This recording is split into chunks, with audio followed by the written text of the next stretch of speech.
শান্তন, অর্থাৎ আপনারা যেটাকে স্বতঃস্ফূর্ত ক্ষোভ বলছেন সেটাকে তৃণমূল বলছে পুরোটা নাটক এবং পুরোটা অপপ্রচার করা হচ্ছে।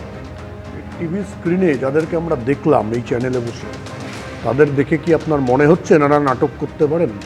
গ্রামের সাধারণ কয়েকজন হিন্দু মহিলা গত 10 বছর 12 বছর বা তারও বেশি সময়ে এরা কেউ ভোটই দিতে পারেননি, সাহস করে বেরোতে পারেননি, প্রতিবাদ করতে পারেননি। এই প্রদীপ্তবাবুরা যাদের কথা সিংহম টিংহম বলছেন মিডিয়াতে, তাদের সাহসে আজকেরা বেরিয়ে প্রতিবাদ করছে। ওখানে যে মুঘল সম্রাট জাহাঙ্গীর রয়েছে, সেই জাহাঙ্গীরের বিরুদ্ধে প্রতিবাদ করা মানে মৃত্যুকে ডেকে আনা। আমি 2019 সালে বসিরহাট লোকসভার প্রার্থী ছিলাম। সন্দেশখালীতে আরাক মুঘল সম্রাট শাহজাহান, তার বিরুদ্ধে প্রতিবাদ করা মানে মৃত্যুকে ডেকে আনা।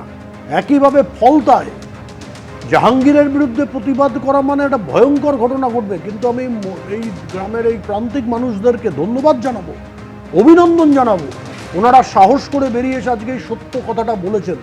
হয়তো এই সিংহ তথাকথিত সিংহমের ভরসায় বলেছেন, নির্বাচন কমিশনের একটা ভালো নির্বাচন করেছেন সে তার ভরসায় বলেছেন, কিন্তু ফলতাতে নির্বাচন হয় না। আমাদের বহুদিনের এই কথা, যে কথা আমরা দীর্ঘ সময় বলে এসেছি, সেটা কিন্তু আজকে প্রমাণ হচ্ছে এদেরকে দেখে।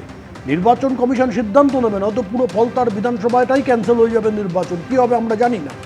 কিন্তু যেটা ঘটনা বাস্তবিক করতে আমরা এতদিন বলে এসেছি, 12 বছর 15 বছর, যে ফলতাতে জাহাঙ্গীর এবং তার সাগরেদদের যে এবং স্বয়ং কালীঘাটের অনুপ্রেরণায় তারা যে সমস্ত অত্যাচার করে, বিভৎস অত্যাচার, তালিবানি কায়দা চলে। ওখানে ভারতের সরকার চলে না, ওখানে ভারতের সংবিধান প্রযোজ্য নয়, ফলতায় তালিবানি সংবিধান প্রযোজ্য। তার জন্য ফলতার মানুষ যে আজকে পথে নেমেছেন, অজস্র ধন্যবাদ তাদের। এবং তাদের এই আন্দোলনকে সামনে দেখে নির্বাচন কমিশন একটা কঠোরতম ব্যবস্থা গ্রহণ করুক। তাদের হাতে এখনো পর্যন্ত প্রশাসন রয়েছে, আগামী 4 তারিখ বা 5 তারিখ অবধি তারাই নির্ণায়ক সিদ্ধান্ত নেবেন।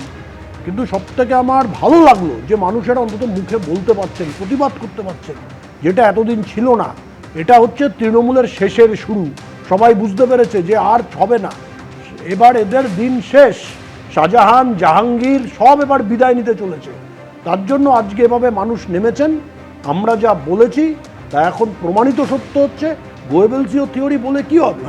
গোয়েবেলসীয় থিওরি তো এগুলো নয়, জানতে হবে গোয়েবেলসীয় থিওরি কোনটা। গোয়েবেলসীয় থিওরি হচ্ছে ঋত্বিক রোশনের বাবা চাঁদে গেছিল। গোয়েবেলসীয় থিওরি হচ্ছে রবীন্দ্রনাথ মৃত্যুর 7 বছর পরে মহাত্মা গান্ধীর অনশন ভাঙাতে এসেছিলেন। এটা হচ্ছে গোয়েবেলসীয় থিওরি। বাকিগুলো বললে না দাদা? অনেক আছে, কত বলবো, আরো শুনবে। রবীন্দ্রসঙ্গীত নিয়ে কিছু বলো। পশ্চিমবঙ্গের বিধানসভায় রবীন্দ্রসঙ্গীত নিয়ে কিছু বলো। পাস হয়েছিল, এটা শোনো। রবীন্দ্রসঙ্গীত নিয়ে কিছু বলো। না না, বললাম তো আমি। নিয়ে কিছু বলতে বলো। গেলে রবীন্দ্রনাথ স্যান্ডাল নিয়ে বলো। রবীন্দ্রনাথ স্যান্ডাল নিয়ে বলো। গান্ধীজি যে রবীন্দ্রনাথ স্যান্ডাল নিয়ে বললেই হবে। রবীন্দ্রনাথ জন্মেছেন কোথায়? দুটো দলের নেতা কবে কি বোকা কথা বলেছে এখন তার লিস্ট শুনতে হবে বসে, একটা সিরিয়াস আলোচনার মাঝখানে। বেশ বেশ, এবার শতরূপ তাহলে মানে কোথাও গিয়ে কি একটা নিঃশব্দে সন্ত্রাস মানে কাজ করছিল? কমিশনের এত কড়াকড়ি, কমিশনের এত দাওয়াই কাজ করেনি বলে মনে হচ্ছে? এক্স্যাক্টলি, কোথাও কাজ করেনি আমরা জানি না, কিন্তু এক্ষেত্রে তো করেনি দেখাই যাচ্ছে। যদি আজকে যাদের কথা আমরা শুনছি তাদের কথা যদি সত্যি হয়ে থাকে, এবং সেখানেই আমাদের প্রশ্নটা হচ্ছে। দেখুন, আমি প্রথমে একটা কথা বলি, দেখুন ইলেকশনের দিন বা ইলেকশনের প্রচার পর্বে পশ্চিমবাংলাতে অন্যান্য বারের তুলনায় আমরা নিঃসন্দেহে সন্ত্রাস কম দেখেছি। খুন, কংগ্রেসের একজন কর্মীকে খুন করা হয়েছে আসানসোলে, আমাদের একজন কর্মীকে দিনাজপুরে খুন করা হয়েছে। কিন্তু অন্যান্যবার যা খুন আমরা দেখি সেই তুলনায় খারাপ লাগে এইভাবে বলতে যে মৃত্যুর সংখ্যা কম, একটাই বা হবে কেন মৃত্যু, তাও কম হয়েছে।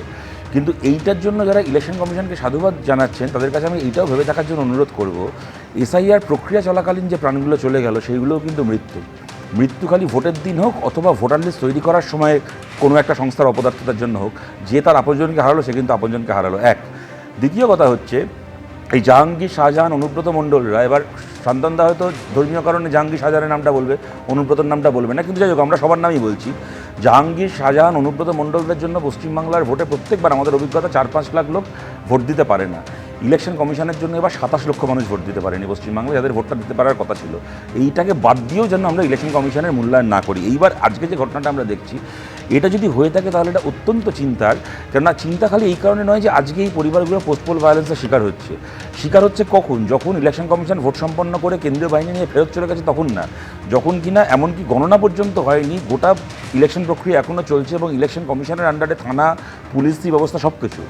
এমতো এই অবস্থার মধ্যে পোস্ট পোল ভায়োলেন্স চলছে, খালি তাই নয়, আজকে এবিপিতেই দুপুরবেলাও দেখলাম, এখনও তোমরা দেখালে, এই মহিলারা তারা বলতে বাধ্য হচ্ছেন ভোটের দিন আমরা আমাদের পছন্দ মতো প্রার্থীকে ভোট দিতে পারিনি, আমাদেরকে তৃণমূলের ভয়ে তৃণমূল যাকে বলেছিল তাকেই ভোট দিতে হয়েছে।